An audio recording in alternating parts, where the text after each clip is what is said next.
The Young and the Restless spoilers. Hey Y and our fam, welcome back to the channel. Today is a crazy day, and we need to unpack the absolute madness that just went down on our screens. Grab your coffee, or maybe something stronger, because we are diving deep into this Las Vegas nightmare right now.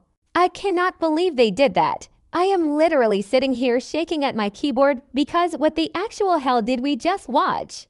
I mean, I knew the Las Vegas storyline was going to be intense, but they really just took Sienna, one of the most compelling characters we have right now, and threw her straight into the darkest, most twisted scenario possible. I am so mad, but I am also so hooked, and my heart is beating out of my chest. Am I the only one who feels like they just got hit by a freight train after watching that ending? React first, explain later. Right, okay, so Sienna is in handcuffs. Sienna Bacall is being dragged away by the Vegas PD while covered in Matt Clark's blood. And honestly, good for her, but also nitrogen monoxide. Because now her life is completely ruined. I've been watching this show for years, I've been watching since 2015, and this is exactly the kind of tragic, gut-wrenching twist that reminds me why I am so emotionally invested in these people. But I am also screaming at the writers because why did it have to be her? Why did she have to be the one to cross the line? Wait, I'm getting ahead of myself. Let's back up and process how we even got to this bloody secret room. Because the setup for this was pure, unadulterated anxiety. We all knew Matt Clark was a sick, twisted psycho. We knew he planted that poison batch of drugs in the storage unit specifically for Nick Newman to find. Matt weaponized Nick's addiction. He literally set a trap knowing Nick's vulnerabilities, and he sat back to watch the show.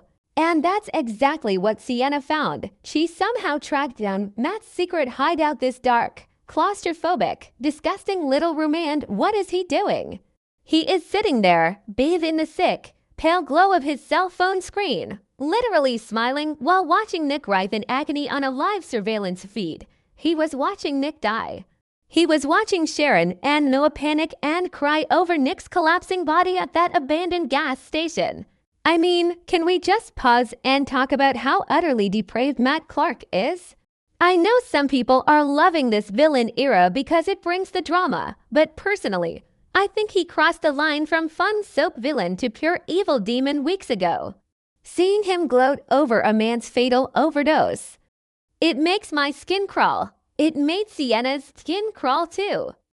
You could see it in her eyes, the sheer panic, the outrage, the absolute horror of realizing that the man holding the key to Nick's survival was treating it like a sick reality TV show.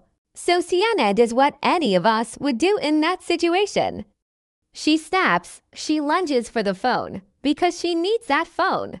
She needs to know the exact GPS coordinates of that gas station, or she needs to see what kind of poison Matt used so she can tell the paramedics what antidote to bring to save Nick's life.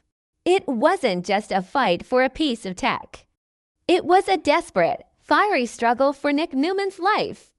And Matt, being the arrogant monster he is, fights back. The choreography of this scene was insane. The fiery struggle, the desperation. Matt is probably laughing at her, taunting her about how Nick is already a dead man. And Sienna is just running on pure, unfiltered adrenaline.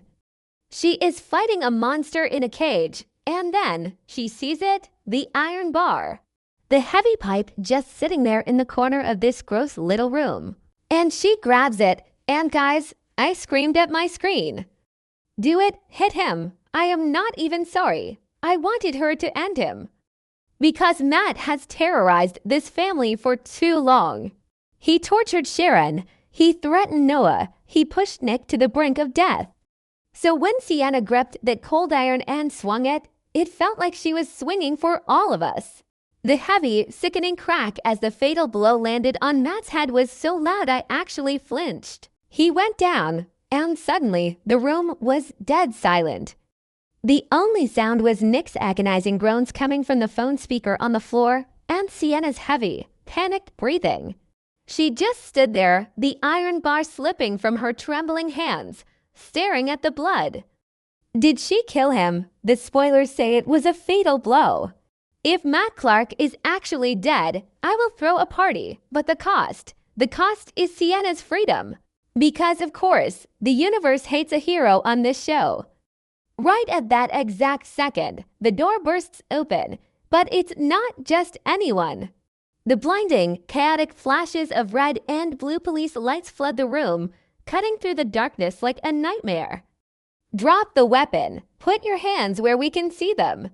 The Vegas PD swarms the room, their flashlights illuminating the horrific, bloody scene. I was crying. I am not ashamed to admit it. Seeing Sienna stand there, completely frozen, her eyes wide with shock as the cops grab her and slam the cold, steel handcuffs onto her wrists. It broke me. She didn't even resist. She was in a state of total shock. She had just taken a life, or at least tried to save another, and now she's the one being treated like a criminal. And then, the absolute cherry on top of this traumatic Sunday, Adam and Sharon arrive. They burst onto the scene just as Sienna is being locked in those cold handcuffs. Wait, why were they there? I guess the paramedics finally got to Nick at the gas station, and Adam and Sharon tracked Matt's signal or followed the cops to this location. Either way, the timing was devastating. The look on Sharon's face, she was already a total mess, her face stained with tears from watching Nick nearly die in her arms. And now she sees Sienna, who was literally just trying to help them, being arrested for murder. And Adam Newman, the king of dark deeds and crossing lines, just staring at Sienna in absolute shock. He knows exactly what it's like to have blood on your hands to protect the people you care about. You could see the gears turning in his head. Remember when they tried this kind of storyline with J.T. Hellstrom? When Nikki hit him to save Victoria, and then Sharon, Phyllis, and everyone covered it up. Yeah, didn't work out so well for them then either, but at least they had each other. Sienna is being hauled off to a Vegas jail cell all by herself. It is so unbelievably unfair. And where is Victor in all of this? Sitting in his ivory tower in Genoa City blackmailing Phyllis with fake AI emails. Like, your sons are literally in a life or death bloodbath in Vegas, Victor. Wake up! Your family is falling apart. Nick is overdosing. Adam is traumatized. And a woman just committed murder to save your golden boy. But no, let's focus on Summers Corp. I swear, Victor's priorities are going to make my head explode. Okay, back to the point. What is going to happen now? Is Matt really dead? Because this is a soap opera, and villains have a nasty habit of surviving fatal blows. If he's alive, he's going to make Sienna's life a living hell from his hospital bed. If he's dead, she is facing a full-blown murder charge in a state that does not play around. And let's talk about the legal fallout. Christine Blair is the new dad back home. We know she is ruthless and loves to make an example out of people connected to the Newmans. If this case gets transferred or if it becomes a massive media circus, Sienna is going to need the best lawyer on the planet. Michael Baldwin better be booking a flight to Las Vegas right freaking now. Because I swear, if they let Sienna rot in a cell for taking out the trash, I am rioting. I am just so emotionally drained. Between Sally losing her baby in that horrific car crash, Nick fighting for his life against poison drugs, and now Sienna becoming a murderer to save him. The writers are not letting us breathe. I need a happy episode. Just one episode where people drink coffee at Crimson Lights and nothing explodes. Is that too much to ask? But honestly, this is why we watch. The drama is top tier right now. Sienna's sacrifice is going to change the entire dynamic of the show. Will Adam step up to defend her? Will Sharon feel guilty that Sienna ruined her life for Nick? This is going to ripple through every single character, and I'm dreading it just as much as I am excited for it. I know I'm rambling, but I just had to get this out of my system. My heart is still racing. The image of Sienna in those handcuffs, bathed in police lights, with Matt bleeding out on the floor. It's going to haunt me until the next episode. What do you guys think? Am I overreacting? Or was this the most intense scene of the year? Let me know, because I desperately need to talk about this with people who get it.